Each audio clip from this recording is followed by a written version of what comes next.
Decíamos, ¿no?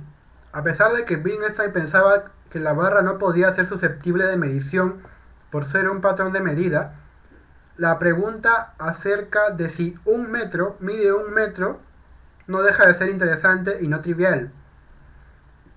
La definición de un metro como la longitud de 20 sirve para determinar la referencia de la expresión un metro, estipulando que un metro ha de ser un designador rígido de la longitud que de hecho es la longitud de 20.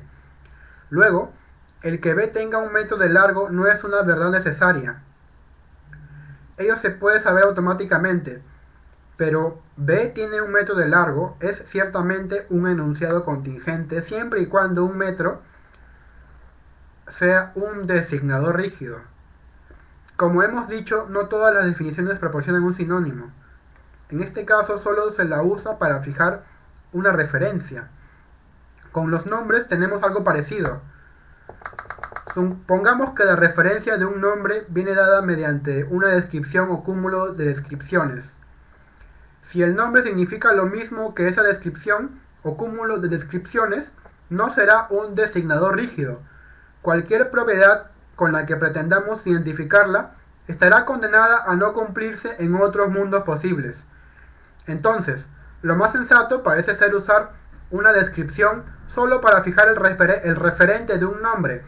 La descripción sirve para escoger a qué hombres u objetos queremos referirnos cuando hablamos acerca de lo que les hubiera pasado si no hubiesen hecho o si no hubiesen tenido las propiedades que de hecho tienen.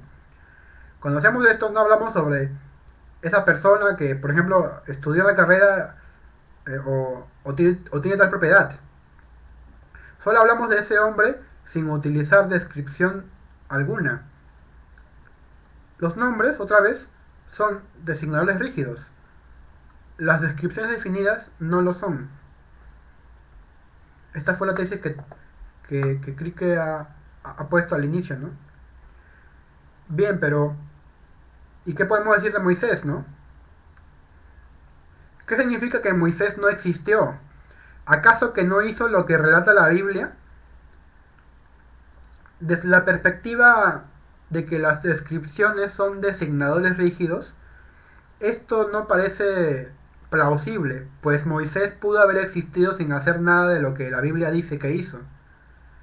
Frege ha confundido dos sentidos de los designadores. Por un lado, considera que el sentido de un designador es su significado y también considera que es la manera como se determina su referencia. Este doble sentido debe ser rechazable.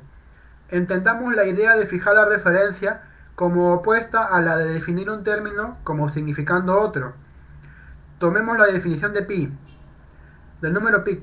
Con ella se intenta fijar su referencia, no su significado.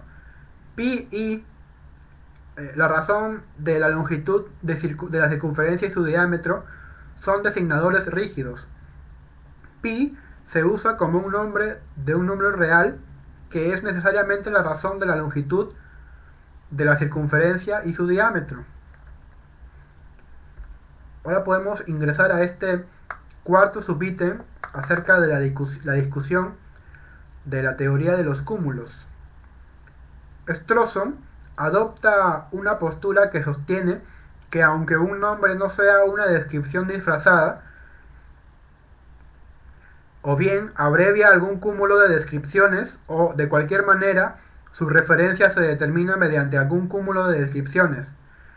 El objeto referido por un nombre ha de tener una disyunción de todas sus propiedades, pero esto no es necesario en el sentido kripkeano. Aristóteles pudo no haber hecho las cosas que se le atribuyen haber hecho. Esto no lo haría menos Aristóteles. Podríamos demarcar a Aristóteles mediante su fecha de nacimiento. Pero pongámonos en el caso de algún inocente de sentido común. Incluso el hecho de que a Aristóteles se le pueda aplicar la suma lógica o cualquier otra operación de tipo formal es un hecho contingente. Este es un ejemplo en el que la prioridad no implica necesariamente la necesidad. Aunque alguien sepa a priori que por fijación de la referencia Aristóteles se refiere a lo que se refiere una descripción definida, esa no sería una verdad necesaria. Si fijamos la referencia de un metro como la longitud de la barra B, entonces es posible saber en un sentido a priori que la longitud de la barra es un metro, sin considerarlo una verdad necesaria. ¿Cómo debemos entender que solo las verdades necesarias pueden conocerse a priori?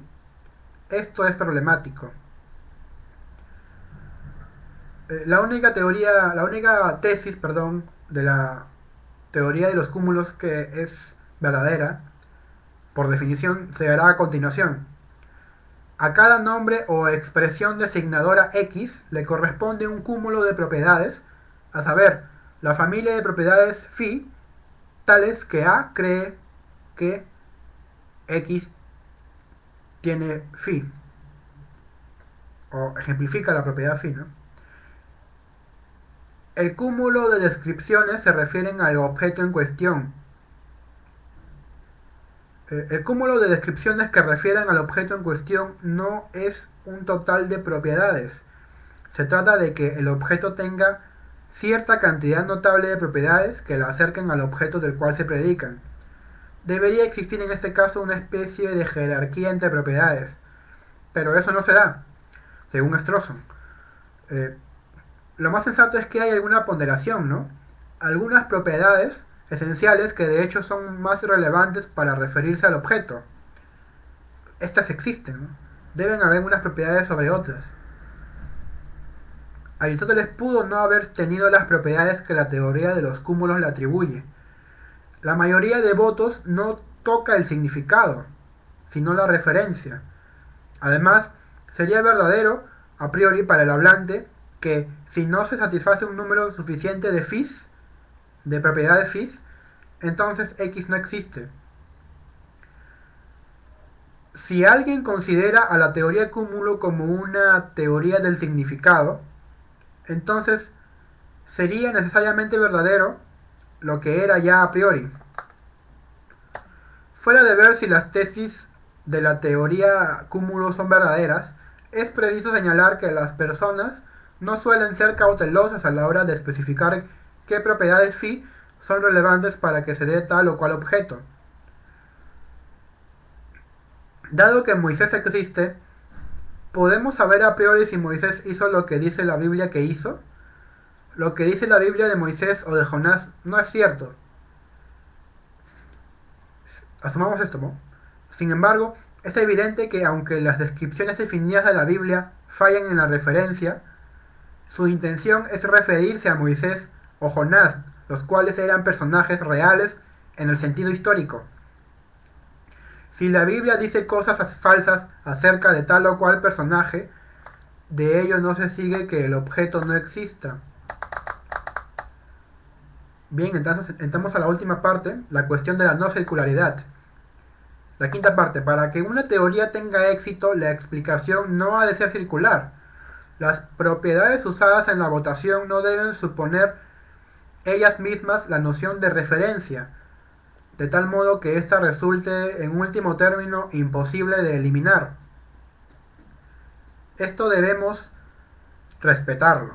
Si la Biblia relata algo de un personaje, ¿cómo sabemos a quién se refiere la Biblia? La teoría de la referencia de los nombres propios dice que Sócrates significa simplemente el hombre llamado Sócrates, pero puede suceder que esta propiedad de llamarse Sócrates no se dé.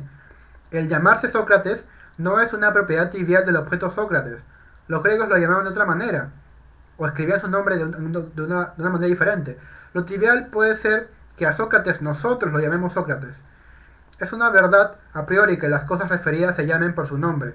Caballo y sabio significarían las cosas llamadas caballos y sabio, sin que nos importe lo que signifique caballo y sabio. Esto no explica la trivialidad de ello. Lo anterior, como una teoría de la referencia, cae en la circularidad. Sócrates se refiere a Sócrates mediante la descripción trivial determinante de su sentido, el hombre llamado Sócrates. ¿A quién se refiere él con Sócrates?